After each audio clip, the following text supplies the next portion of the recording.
رمضان کا مہینہ ہے، ہر طرف سکون ہے، عبادت کا ماحول ہے، لیکن ایک عجیب بات ہے، جب ہم نماز کے لیے کھڑے ہوتے ہیں تو ذہن میں جیسے ایک طوفان سا آ جاتا ہے۔ آخر ایسا کیوں ہوتا ہے؟ آج کی اس تفصیل میں ہم سکون کے پیچھے جو سائنس ہے نا، اس کو سمجھنے کی کوشش کریں گے۔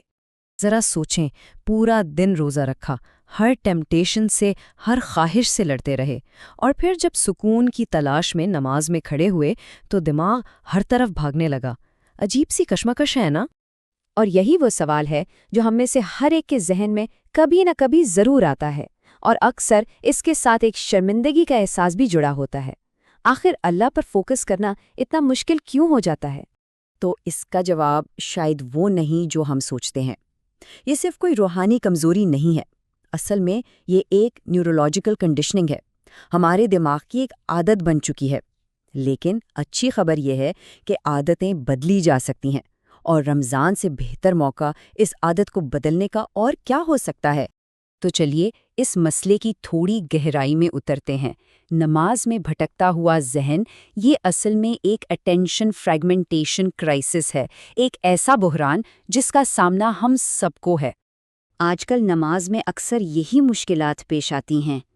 خیالات کی جیسے دوڑ لگی ہو، جذبات سے خالی ہو جانا، لفظ بس زبان سے نکل رہے ہیں لیکن روح تک نہیں پہنچ رہے، ذہن مسلسل ادھر ادھر بھٹک رہا ہے، اور وہ گہری حاضری، وہ پریزنس محسوس ہی نہیں ہوتی۔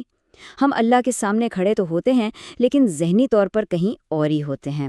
یہاں دیکھیے مسئلے کی اصل جڑ نظر آتی ہے۔ ایک طرف ہے خشوع، وہ گہری توجہ جو نماز میں چاہیے، اور دوسری طرف ہے ہماری ماڈرن لائف۔ خشوع کے لیے سکون چاہیے، جبکہ ہماری زندگی ہمیں ہائپر سٹیمولیشن یعنی ضرورت سے زیادہ تحریک کی ٹریننگ دیتی ہے۔ خشوع کو خاموشی درکار ہے، ہماری زندگی ہر لمحے کچھ نیا ڈھونڈتی ہے۔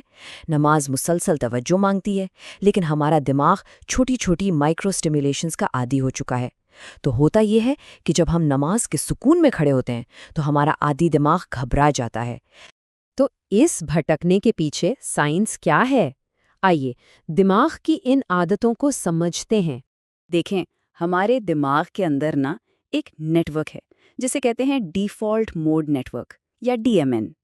یہ نیٹ ورک تب ایکٹیو ہوتا ہے جب ہم بالکل فارغ ہوتے ہیں، کوئی کام نہیں کر رہے ہوتے، اور یہی وہ نیٹ ورک ہے جو یادیں، پریشانیاں، خود سے باتیں اور مستقبل کے پلانز پیدا کرتا ہے۔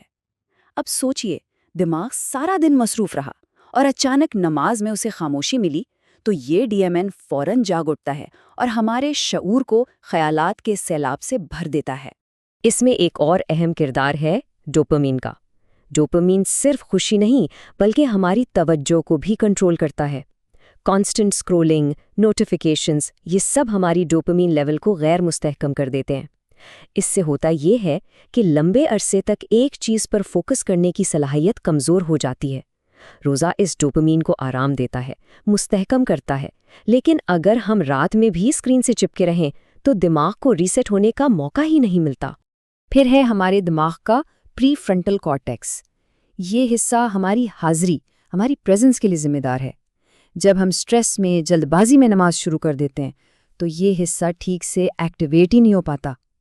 تو یہ سمجھنا بہت ضروری ہے کہ نماز صرف ایک روحانی عمل نہیں، یہ ایک نیورولوجیکل پوسچر، ایک اعصابی حالت بھی ہے۔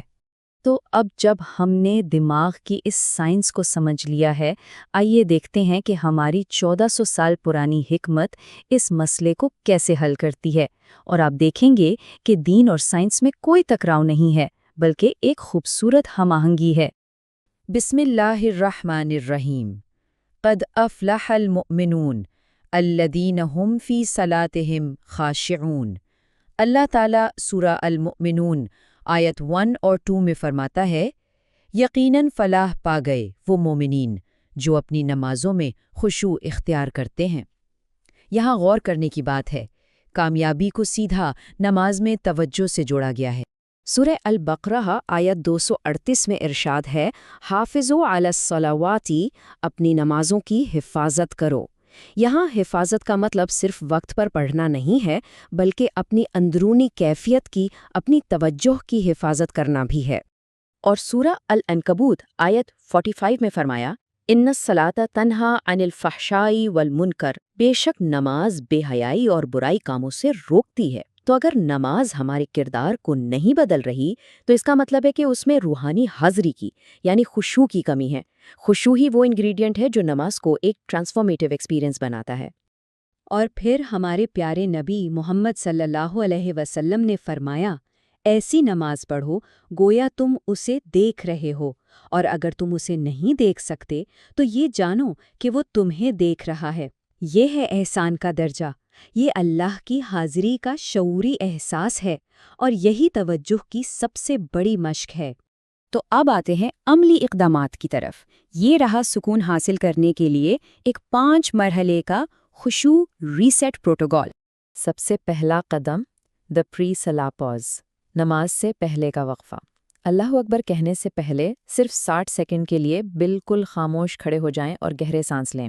یہ آپ کے نروس سسٹم کو سٹریس موڈ سے نکال کر سکون موڈ میں لے آئے گا۔ دوسرا، آہستہ تکبیر۔ اللہ اکبر جلد بازی میں نہیں بلکہ آہستہ اور پوری نیت سے کہیں۔ اس سے آپ نماز کے لیے اپنے دماغ کا پیس سیٹ کرتے ہیں۔ تیسرا، تلاوت کو سمجھیں۔ کم سے کم سورہ الفاتحہ کا ترجمہ ضرور سیکھیں۔ جب دماغ الفاظ کے مطلب سے جڑتا ہے نا تو بھٹکنے کا امکان خود بخود کم ہو جاتا ہے۔ چوتھا، سانس کی ہم آہنگی۔ تلاوت کے دوران سکون سے سانس لیتے رہیں، یہ آپ کو پریزنٹ مومنٹ میں رکھنے میں مدد کرے گا۔